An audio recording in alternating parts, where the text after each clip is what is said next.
¿Qué leyenda o historia, más que sea de la historia de aquí de Ujú. Quito, te ha hecho pensar que de verdad Quito tiene un fruto tan esencial en esto de lo antiguo?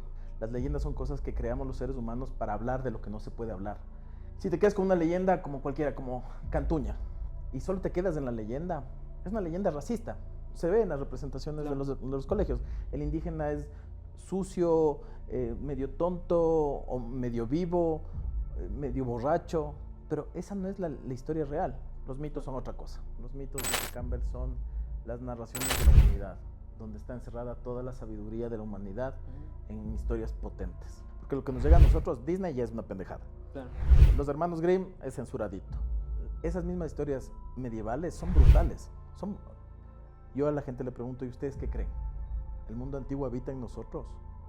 ¿Hacemos cosas como hacen nuestros antiguos? Y muchas veces te dicen no. Y entonces ahí te comienzo a contar que sí, que en las cosas diarias, en lo que te gusta comer, en cómo nos relacionamos, solo que no nos damos cuenta.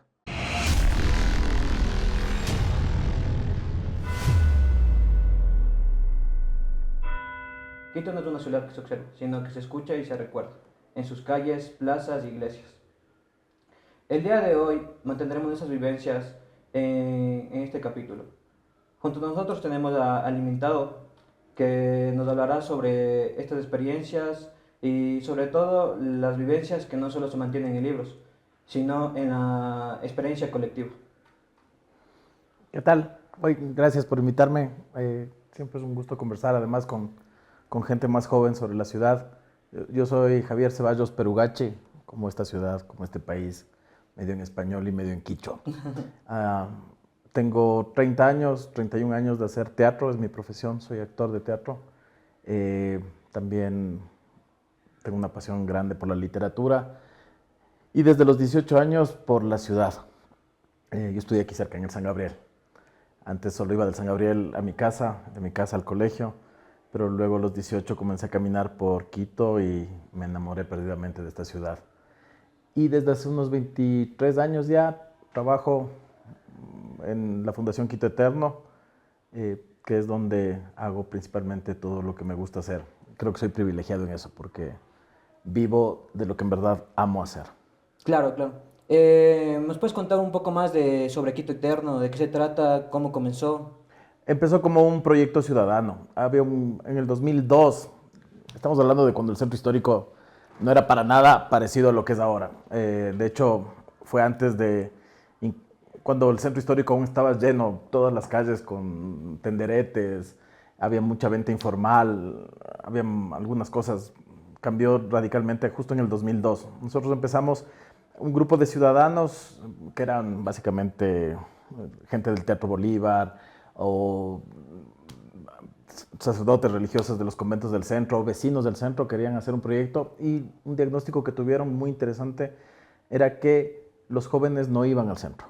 Entonces la idea fue crear un proyecto de jóvenes, para redescubrir la ciudad. Así que empezamos como un proyecto joven, pero eso fue hace 24 años, entonces ahora ya somos solo un proyecto nomás. No, claro, claro. Por lo que veo, igual yo siento que en el largo de estos años, yo creo que la juventud a lo menos sí ha tratado de participar en eventos, este tipo de Ujú. cosas. ¿Tú cómo crees que es el recibimiento, más que todo en esto de la teatralización, ¿verdad? Que Ajá. se refiere a esto. ¿Cómo crees que los jóvenes lo abordan? O la gente externa también, los extranjeros, ¿cómo crees que ellos les importan tanto las historias que mantiene nuestro Quito? Cuando nosotros empezamos, planteamos dos cosas. Siempre quisimos ser un proyecto educativo, hasta ahora lo somos. De hecho, más o menos tenemos unas 14,000 personas que asisten a nuestros eventos todo el año. Ujú. De esas, más o menos el casi 60% son estudiantes. O sea, seguimos trabajando para niños, para niñas, para jóvenes. Eh, es la razón de ser. Yo creo que si nosotros cerraríamos o desaparecería, en la pandemia casi desapareció el programa educativo, Quito Eterno no tendría sentido. Y lo otro que también nos planteamos, claro, la gente al principio nos decía, ¿para qué hacen esto para gente de la ciudad? Ujú. Los quiteños no aprecian, hagan para gringuitos, hagan turismo. Nunca hicimos turismo, es un trabajo muy respetable, claro, pero nosotros no somos ni profesionales en esa área. Sí. Eh, y más bien siempre lo dirigimos para la gente de la ciudad. Y eso es muy chévere, nosotros estamos muy agradecidos, agradecidas, porque son 24 años y nunca nos ha faltado público, nunca jamás. Y es público de la ciudad, es gente que además invierte en cultura, porque eso es otro orgullo para nosotros, siempre fuimos una organización independiente. El Quito Eterno se mantiene de la taquilla, digamos. Es decir, si lo ves como un proyecto teatral, posiblemente somos el proyecto teatral más popular de esta ciudad. Es decir, eso de que de que la gente no es profeta en su tierra, nunca se ha aplicado a nosotros. Incluso en pandemia, que fue un momento tan duro, en agosto del 2020, en julio del 2020, cuando aún había ciertas restricciones para salir, nosotros comenzamos ya a grabar y nos cambiamos a la parte digital. Desde julio y sobre todo agosto, septiembre, octubre, noviembre y diciembre del 2020, todos los domingos transmitíamos un live desde el centro histórico. Yo salía de Diablo, salía con mis compañeros y fue una cosa brutal. Nosotros pensamos de hacer al Quito Eterno, pero de pronto en cada domingo conectados en vivo estaban hasta 3,000 personas. Y en la semana les llegaban a ver hasta 20,000 personas. Hasta ahora hay gente que viene a ruta y me dice, yo quería conocerle a usted en vivo. Porque en pandemia verles a ustedes era el único momento en que la familia se sentía respirando, podíamos ver el centro histórico y en ese momento de encierro, ustedes contando historias nos devolvían la vida y la salud. Y ese es el poder. Estamos hablando de entonces que las historias y las leyendas han estado conectando a la ciudad, al pueblo quiteño más que todo, en este aspecto. Tú desde la vivencia propia y hablando más de la historia de las leyendas, dime, ¿qué leyenda o historia, más que sea de la historia de aquí de Quito, te ha hecho pensar que de verdad Quito tiene un fruto tan esencial en esto de lo antiguo? Más que una leyenda en sí misma, porque yo te diría de entrada, cuando yo me enamoré de Quito Eterno, porque yo no fui fundador, yo entré un año después de que estaba fundada la organización, y la primera ruta que yo vi fue una bellísima de un compañero de William Salazar, que hacía un personaje que yo no cachaba, o sea, no es un personaje tan conocido, que era un soplador de botellas, que viene de la obra literaria de Ulises Estrella, que es el padre, bueno, uno de los protagonistas del cine en este país, director de la Cinemateca de la Casa de la Cultura, poeta de los Ánsicos, que fue esa revolución literaria bellísima de los 60s, pero además era un quitólogo. Él creó la cátedra de quitología. Él nos hizo enamorarnos de Quito. Y él lo que hizo justamente es agarrar una leyenda como el de la Bella Aurora, que todo el mundo conoce, Claro. en la Casa 1028, el Toro, la Bella Aurora, y sobre eso crear creó algunos poemas y cuentos cortos que son reversiones de las leyendas y actualizaciones de esas leyendas. Y él creó se llama, no me acuerdo cómo se llamaba de inicio, pero es algo de El Soplador y la Bella. Entonces lo que él hace es agarrar la leyenda de la Bella Aurora y le da un final, porque si ya lo analizas desde el símbolo, el toro es una figura paterna. El toro matando a la Bella Aurora tiene que ver con violencia, tiene que ver, y eso es importante en las leyendas. Las leyendas son cosas que creamos los seres humanos para hablar de lo que no se puede hablar. Y hay una cuestión de incesto también ahí metida. Y él agarra eso y lo sugiere, y luego dice que la ciudad de Quito, en vez de irse contra el padre violentador, se va contra la hija violentada. Y ella es expulsada de la ciudad. Y el final de la fábula del soplador y la bella, yo lo recuerdo tanto y me conmueve muchísimo porque es Bella Aurora caminando sola, abandonada a orillas del Machángara. Y es donde conoce a este artesano, a este soplador que se enamora de ella. Oír, relatar esa leyenda así, en esa época, en las ruinas del Teatro Bolívar, que estaba recién quemado, con un personaje, para mí fue tan conmovedor que dije que me enamoré para siempre de Quito Eterno. Y estoy 24 años aquí. Ese es el poder de las historias. Es decir, si te quedas con una leyenda como cualquiera, como Cantuña, y solo te quedas en la leyenda, es una leyenda racista. Se ve en las representaciones de los colegios. El indígena es sucio, medio tonto, o medio vivo, medio borracho, pero esa no es la historia real. Esa es, lo que te muestra eso es, primero, un estereotipo, reducir la leyenda al mínimo. Claro. Y segundo, te muestra el racismo del quiteño contemporáneo, Claro, que ve así al indígena. Estamos hablando más como una reinterpretación, más que todo de... Hay un gran estudioso de los mitos que a mí me gusta mucho, Joseph Campbell, que dice que los mitos, las leyendas solo están vivas cuando se reactualizan. Si solo se cuentan como historias, están muertas. Cantuña contada una y otra vez como, el diablo y esto está muerto. Pero si tú trabajas el símbolo, lo reactualizas y puedes hacer una lectura de la actualidad de este país a partir de sus leyendas, entonces cobran vida.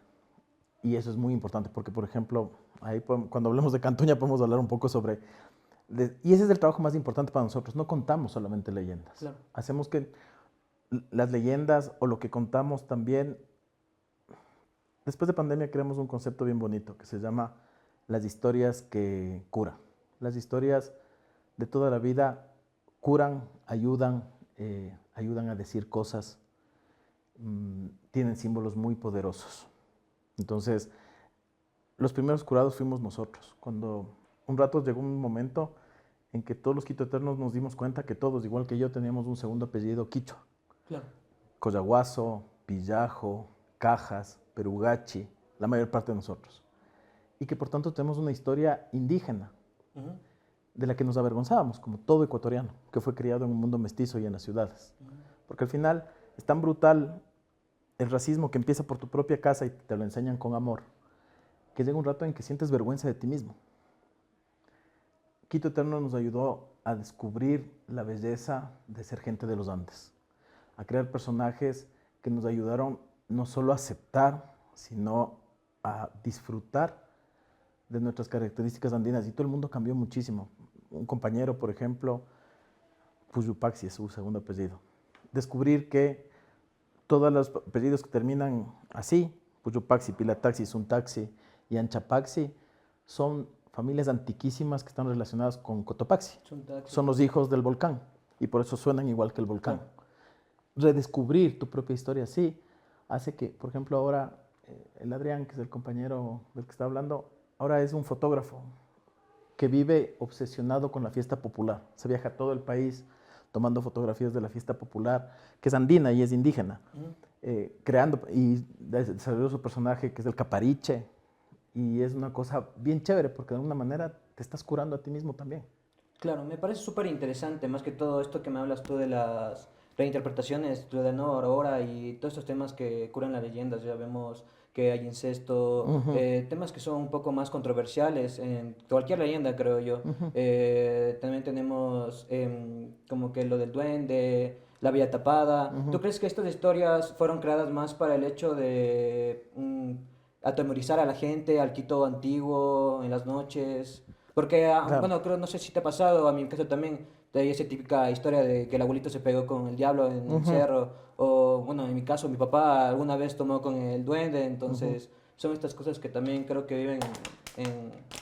Es súper interesante porque sí, hay dos líneas claras en las leyendas. Una, que es la que menos me gusta, es la intención moralizante. Son historias que sirven, porque también te hablan de una realidad de una ciudad. No es coincidencia que el 60% de las leyendas quiteñas y ecuatorianas hablen de sacerdotes que se escapan de los conventos. Eso te dice que en algún momento era un problema grave eso, y era un problema obsesivo en la ciudad.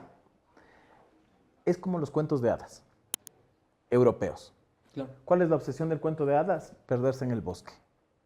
Porque aquí también se dice a las niñas chiquitas en los pueblos, no bajes a la quebrada porque ahí habita el diablo.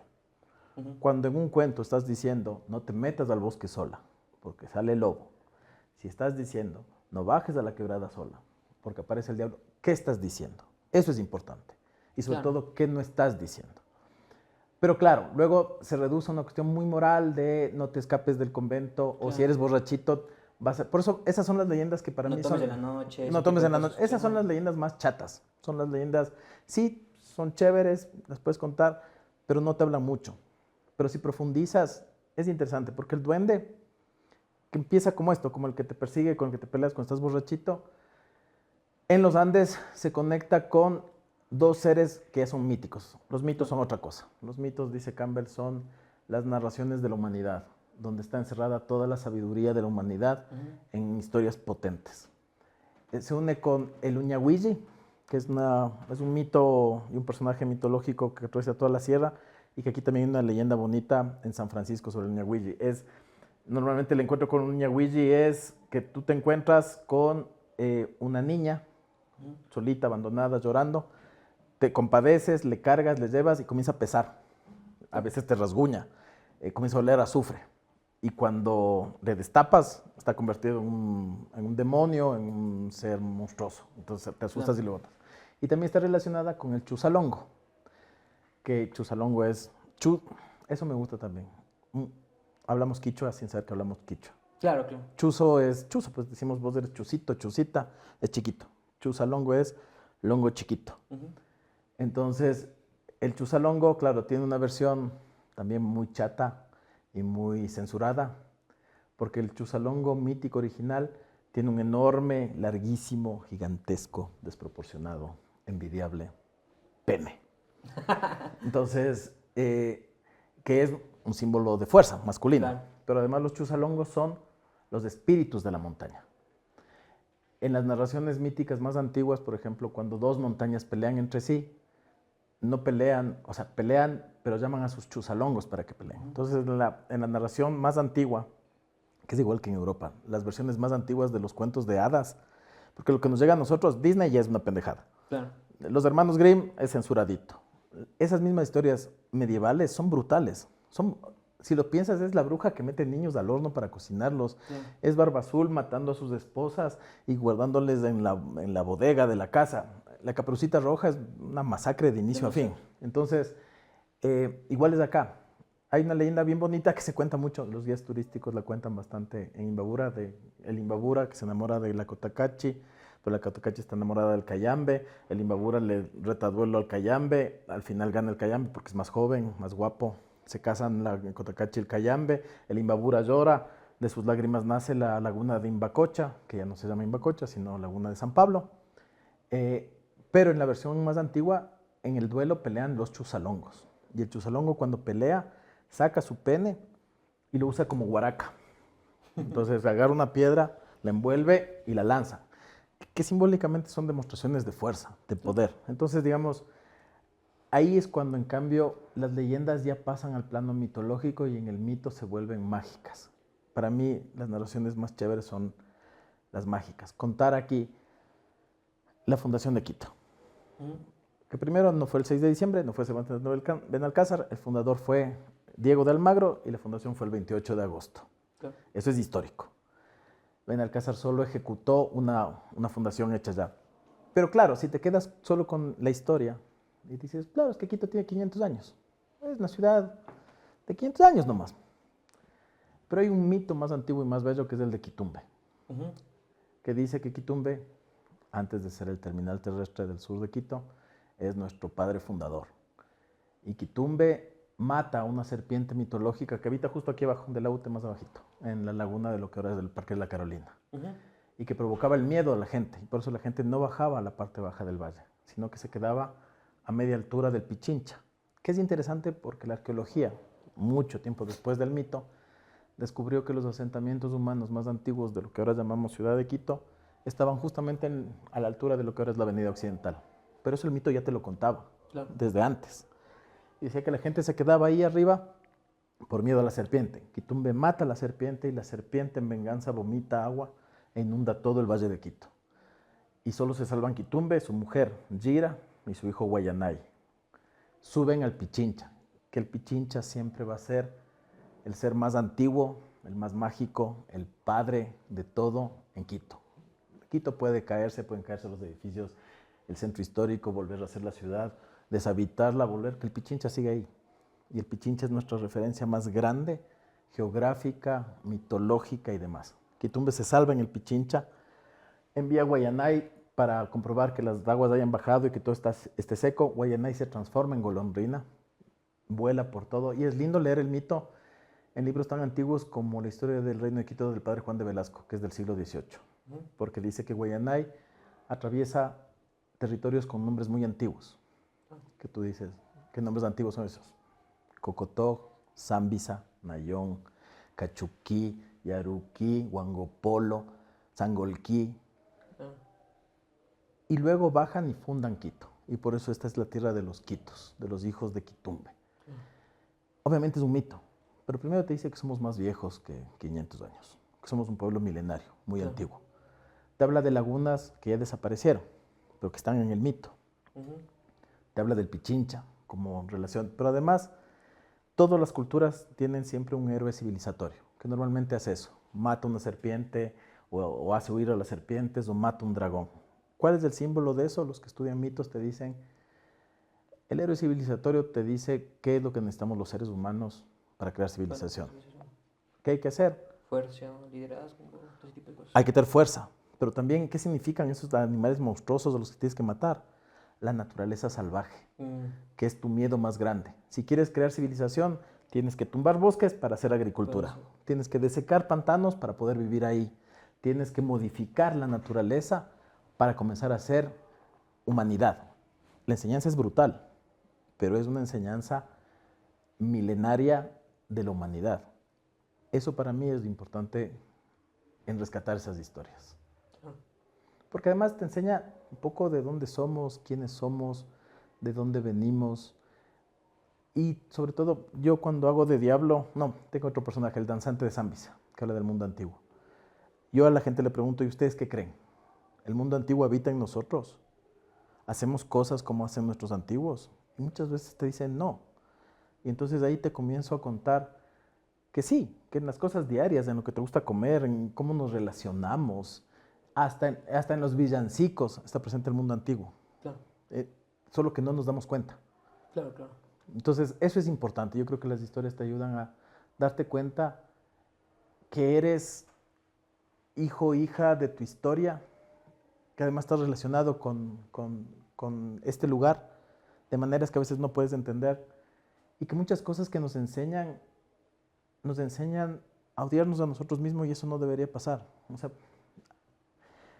se podría hablar un montón sobre, por ejemplo, cómo te enseñan a pensar que en verdad somos la gente más fea de Latinoamérica. Cuando viajas te das cuenta que no. No somos feos, somos exóticos. Bueno, y en este caso, todo esto de las historias y las leyendas, los mitos, que trascienden la leyenda y mito, me parece súper interesante porque igual lo mantenemos en las raíces. Igual creo que en el habla, como tú dices, a veces hacemos la chachá y este tipo de cosas, la ray. Entonces yo creo que ese tipo de cosas todavía siguen manteniéndose. Ya manteniendo un poco más de la historia, no sé si me podrías hablar de algún personaje emblemático que te parece a ti referente, o más bien, o tal vez alguno que hayas teatralizado tú en estos mitos. Lo que pasa es que a mí me gusta tener personajes atemporales y sobre todo chismosos. Entonces, y es interesante porque además eso ya pasa a la parte teatral. Para mí cada personaje es una etapa de vida. Ujú. El personaje más antiguo, por el que me conocen también más, es el Diablo. De hecho, mis redes sociales son eso, el Diablo de Quito. Entonces el Diablo ya es un personaje que tiene 24 años. Y es chévere porque en ese personaje hay como ironía, pero además está especializado en historia del arte, porque me gusta mucho, eso es otra cosa que me gusta, arte. Y el arte en el centro histórico me gusta muchísimo. Entonces, y hay un dejo de ironía. Ese personaje se creó cuando yo aún era Quito Eterno, aún no podía sostenernos un sueldo. Así que yo era voluntario y vivía de ser profesor. Yo era profesor de literatura. Entonces, claro, mis alumnos de esa época dicen, claro, es que el diablo se ríe igualito que como se reía usted en clase. Porque era esa ironía, era esa cosa que a mí me servía, y esa pedagogía que a mí me servía para ser profesor. Porque yo a mis alumnos, a pesar de que les daba literatura, también les sacaba al centro histórico para ir a ver iglesias y a ir a ver arte. Luego apareció el danzante de Zambisa, que en cambio fue este proceso de redescubrirme como andino, reconciliarme con las raíces indígenas de mi familia. Mi abuelo fue indígena puro. Y desde entonces también, por ejemplo, yo siempre pido que me pongan los dos apellidos, Ceballos Perugachi, porque Perugachi me avergonzó durante décadas. Claro. Entonces el danzante habla de eso, luego de eso salió un estudiante jesuita, porque siempre estoy muy relacionado con la Compañía de Jesús, y ese habla mucho de intelecto, de literatura, de poesía. Luego salió el Chuya, que es una cosa más ahora de... Antes no cantaba, ahora me he forzado a cantar, el personaje canta, pero además es chismoso, porque en estos 3 últimos años he descubierto que a la gente le encanta el chisme. Entonces, chismear. Que el Chuya es otro personaje que también lo redujeron a un estereotipo. O sea, esa cosa media chaplinesca de andar así con el bastón y el sombrero de copa de cartón es como... Claro, claro. Cuando el Chuya es un personaje bellísimo. Hay libros hermosos sobre el Chuya y hay unas historias de Chuyas que son, pero preciosas. Además del Chuya en los años 20 era bien quiteño, era teatrero, cantante. Y el Chuya mismo dice, las tres cosas que siempre hemos sido toda la vida de esta ciudad somos, de toda la vida somos adefesiosos, alaraquientos y noveleros. Entonces, pero también hay una alegría de vivir a pesar de los problemas que a mí me parece envidiable. Entonces, a partir de eso, por ejemplo, claro, cualquier personaje, si le pones en el lado del chisme, es memorable. Por ejemplo, claro, si sabes de Juan José Flores, que fue el primer presidente del Ecuador, que fue venezolano, que la carta negra, que no sé qué, dices, bueno, pero por ejemplo, la historia de la muerte de Flores es una cosa bellísima, porque la gente se mata ahora por el terror y dice, y tengo que presentar personajes en el cementerio aterradores y todo, pero es solo cuestión de investigar. La historia a veces supera la leyenda. Flores, que además Flores fue terrible, fue un hijo de su época. O sea, perdió la presidencia y como quería recuperar el poder, siendo general de la independencia y peleando con Bolívar, primero fue a Francia, a pedirle al gobierno francés que nos haga protectorado francés. Como en Francia no le hicieron caso, fue a España y fue a hablar con la reina María Cristina a decirle, reconquistemos Ecuador para la corona española. Como no le funcionó eso, se alió con el Perú para invadir Ecuador por Guayaquil y tomarse Guayaquil para llevarse al Perú. Estaban en esas guerras. Además tenía un problema ya grave de próstata, de la vejiga. Y para mala suerte en la isla Puná le disparan y la bala le entra al bajo vientre. Y como eran esas balas antiguas que no salían por el otro lado, se le queda ahí, se le infecta, está bien mal Flores. Y siente que va a morir. Entonces dice, chuta, llévenme a Quito, porque en Quito está mi familia. Pero se muere antes. Estamos hablando de 1840, más tal vez 45. En la costa, en ese calor, llegar a Quito toma por lo menos 3 semanas. Claro. Están en medio del mar, ni siquiera están en Guayaquil, están en la isla Puná. Y los marineros dicen, ¿qué hacemos? Se murió Flores, ¿cómo les llevamos medio conservado a Quito y que no se pudra? Y buscan algo para poder mantener el cuerpo y deciden usar la barrica de alcohol que tenían en el barco. Así que agarran a Flores y le meten en el barril de trago y se queda ahí en alcohol. Y le llevan así hasta Guayaquil. En Guayaquil le sacan del barril de alcohol y ya, bueno, él ya lo preparan, ya en Guayaquil le pueden, digamos, conservar el cuerpo y lo suben a Quito. Y luego aparece una leyenda bellísima en Guayaquil, que claro, los marinos dijeron, bueno, ya nos quedamos con la barrica de alcohol, ¿qué hacemos? Y deciden vender esa barrica de alcohol a una cantina del malecón. Y dicen que se reparte el alcohol, que además el que lo compró, en una ironía, le llama, vende el trago como, ¿cómo se llamaba? Flores de barril. Y que hasta los años, hasta bien entrado el siglo XIX, hasta los años 70, 80 del siglo XIX, aún podías encontrar viejitos en el malecón de Guayaquil que te decían, yo sí tomé del alcohol que fue fermentado con el cuerpo del presidente Flores. Y fue una leyenda urbana en Guayaquil bellísima. Entonces, claro, cuando, ¿sabe? O que a Flores le decían el rey de la noche, porque era un bailarín, igual que Bolívar, igual que Sucre. Bailaban que daban miedo. De hecho, la tradición dice que ellos trajeron acá el pasillo, pero el pasillo bailable del siglo XIX, y que lo enseñaron en los salones de Quito. Ver al personaje histórico desde ahí puede resultar mucho más interesante y la historia se vuelve algo más cercano y no esa cosa media fea que recibiste en la educación, que sientes que la historia es una cosa aburrida de datos y fechas. Claro, me parece súper interesante en realidad estas historias que tú cuentas, creo que te hacen adentrarte un poco más a cómo era esa persona o cómo la pintaban. Ya cuando estamos en el colegio te dicen Juan José Flores, presidente de Ecuador, tal, pero hasta ahí quedó, no te parece tan interesante. Ahora sí, un profesor de literatura, si tú le dijiste eso a tus estudiantes, seguramente se van a interesar bastante. Claro. Entonces yo creo que son ese tipo de historias que también en las personas antiguas o figuras emblemáticas creo que te hacen adentrar más.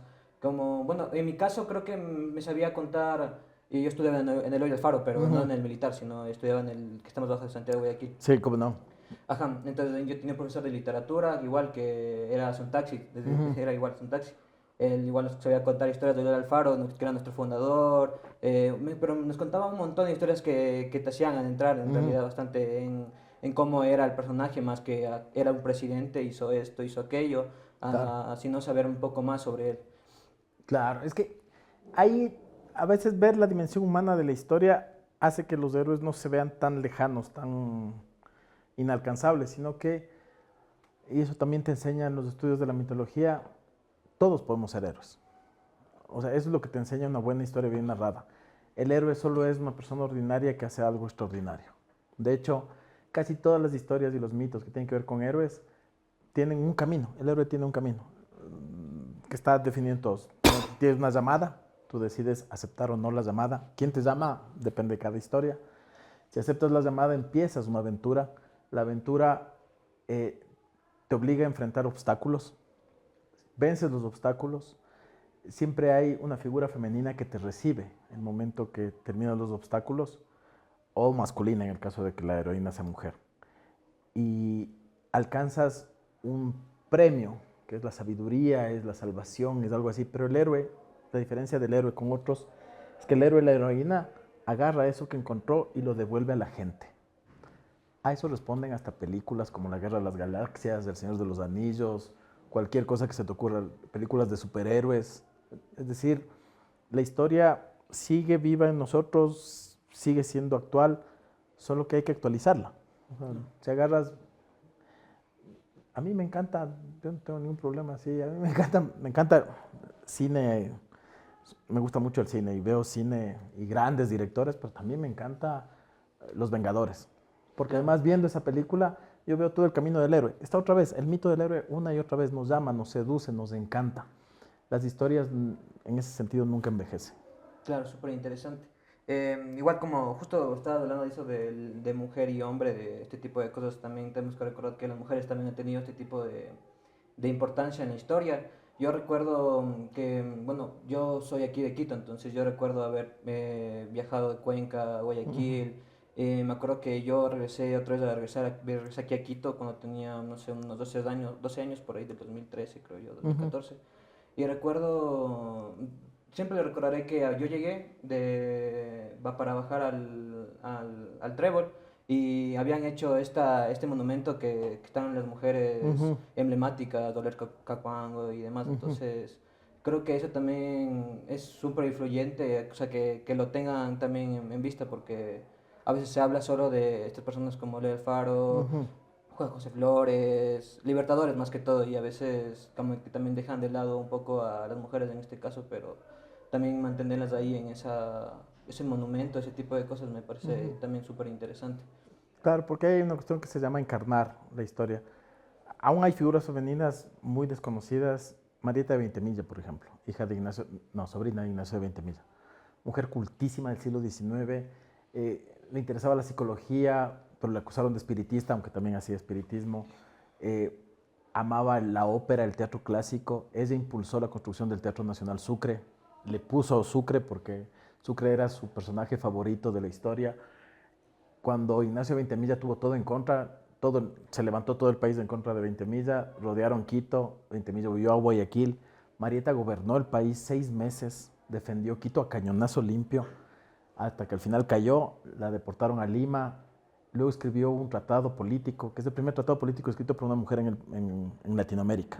Estamos hablando de casi finales del siglo XIX. Entonces, por ejemplo, la mamá de mi hija, que también estuvo en Quito Eterno un tiempo, quedó fascinada con esa historia. Desarrolló el personaje. Creamos incluso una obra de teatro sobre esa. Que era bacán, porque además esa es la experimentación artística, donde el personaje de Marieta Ventemilla, que es un personaje del siglo XIX, y toda la obra estaba trabajada en hip hop. Entonces, Natalia rapeaba la historia. Claro, Hicimos un una vuelta montaje. ahí de una combinación como de... Y que era bien bacán, Sí, porque era una cosa así, actualizamos el mito. Se trabajaba el lenguaje escénico, era bien chévere, y quedó tan fascinada, y luego nació nuestra hija, y la mamá le hizo un libro de cómics bonito que se publicó con una gran ilustradora, con Larisca. Y ese libro yo también lo tengo en la casa, y en la portada está el agradecimiento y está una ilustración bellísima también de nuestra hija. Y claro, y mi hija, que ahora ya tiene 10 años, ama a Marieta Ventemilla. No. Es su referencia, y nos parece bien chévere que su referencia más grande de mujer sea una mujer de aquí. Claro. Porque sí hay referencias, sí hay mucho de donde tomar cosas para inspirarte, para seguir creando. El problema es que estamos tan bombardeados por una cultura global que todos tus referentes están fuera. Claro. Pero cuando hayas un buen referente aquí, en el país, te inspira de una manera potente porque sientes que es alguien que vivió más o menos lo mismo que estás viviendo tú, los mismos problemas. Eso es lo chévere de la historia. Yo a veces, como el diablo digo, si ustedes piensan que vivimos tiempos violentos ahora, sí, los vivimos. Pero no es la primera vez que Quito vive tiempos así de violentos. Solo imaginar lo que fue el 2 de agosto de 1810. Soldados saliendo a las calles a disparar al que se les cruzara, entrando a las casas a saquear.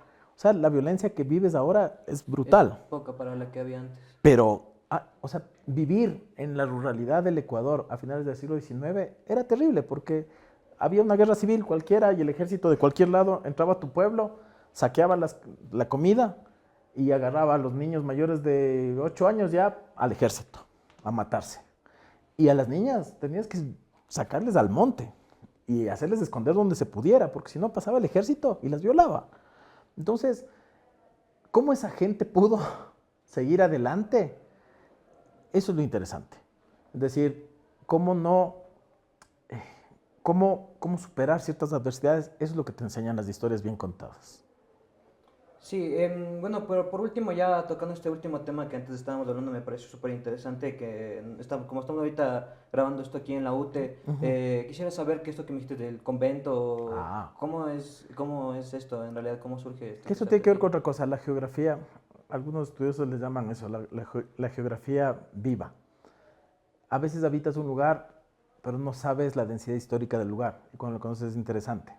Donde ahorita estamos, en el campus Rumipamba de la UTE, primero que una parte de la universidad, la parte más antigua con la capilla, es originalmente fue la enfermería. Era el convento a las afueras de Quito de las Madres de los Sagrados Corazones, que llegan con García Moreno, cuando García Moreno decide refundar la educación de este país. Todo buen caudillo, y a este país le encantan los caudillos, hace 3 cosas. Crea una idea de nación, vende esa idea de nación tomándose la educación, porque a quién les vas a enseñar eso, sino a los más chiquitos. Refundas la educación y haces carreteras. Esas 3 cosas, todo caudillo lo ha hecho toda la vida. Entonces, García Moreno, para crear este Ecuador católico, que era su proyecto de nación, porque es el primero que tiene un proyecto de nación. De hecho, para mí, aunque no comparto su ideología, García Moreno innegablemente, y para muchos historiadores, es el fundador del Ecuador. Es el que en verdad unió este país y le vendió una idea de nación. Él trae de regreso a los jesuitas, pero además trae a los hermanos lasallanos, a los hermanos cristianos, a las hermanas de los Sagrados Corazones, a los de la Providencia, a las de la Caridad, a las del Buen Pastor, y les entrega todo el sistema educativo para que eduquen a la gente en el catolicismo. Las de los Sagrados Corazones vienen desde Francia y de Bélgica. Se van a encargar de la educación de las aristócratas de la ciudad. Y García Moreno les quita a los dominicos su antigua Universidad Santo Tomás de Aquino, en el centro histórico, y se lo entrega a las Madres de los Sagrados Corazones, quienes fundan ahí el primer colegio femenino, donde por primera vez en la historia de este país, las mujeres pueden acceder a educación pública. Ese colegio no existe, que es el Sagrado Corazones del centro. Pero para hacer enfermería, para que las madres más antiguas descansen, para tener un lugar en el campo, con buen clima, como nos gusta tener uno, en el campo, solcito y todo, rodeados de naturaleza, fundan el convento de Rumipamba. Esto era la hacienda de familias importantes de Quito, de María Augusta Urrutia, por ejemplo, que era dueña desde la Carolina y hasta el Pichincha, todo este sector. Entonces llega a propiedad de las Hermanas de los Sagrados Corazones, quienes construyen lo que aún se ve aquí dentro de la UTE. La parte más antigua es lo que queda de eso. ¿Por qué justo aquí? Los pilares. Claro, todo el patio central Sí. y la capilla, todo eso pertenece a esa época. Y está justo al lado de lo que ahora es la 10 de agosto. La 10 de agosto es una de las vías más viejas que nos rodea. De hecho, nace en la calle Guayaquil, en el centro histórico, que es una calle que sale en diagonal. No respeta la cuadrícula española porque es más antigua que la fundación española. La Guayaquil, la Bahía y la Maldonado son lo que nos queda del Capañán, del camino imperial inca. Y la Guayaquil se divide en 2, la Gran Colombia y la 10 de agosto. La Gran Colombia es la vía a la Amazonía, es la que sale por Guápulo y se va hasta el río Amazonas, pasando por Papayacta. La 10 de agosto avanza, hay pueblos de indígenas a los lados, Santa Clara de San Millán, que ahora es el mercado de Santa Clara, Chaupicruz, avanzas y luego se vuelve a dividir. Uno es la Panamericana Norte, que es la vieja vía a Pasto. Y es la vieja vía, en época virreinal, ese era el camino real a Cartagena de Indias. Todo el oro, toda la riqueza que salía de la audiencia de Quito, iba por esa vía para llegar al puerto de Cartagena y de Cartagena a España.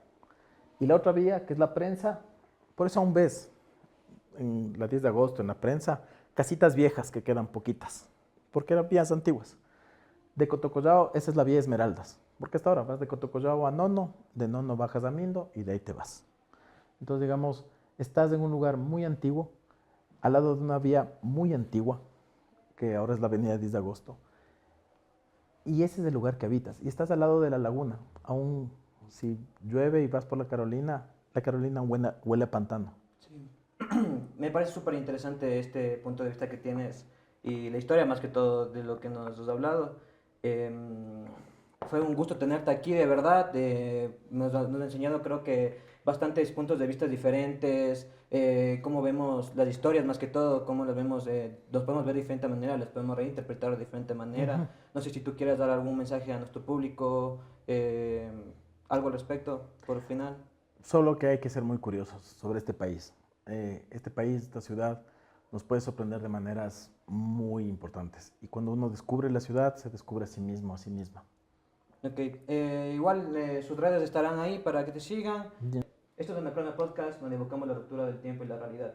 Pueden seguirnos en nuestras redes sociales y nos vemos.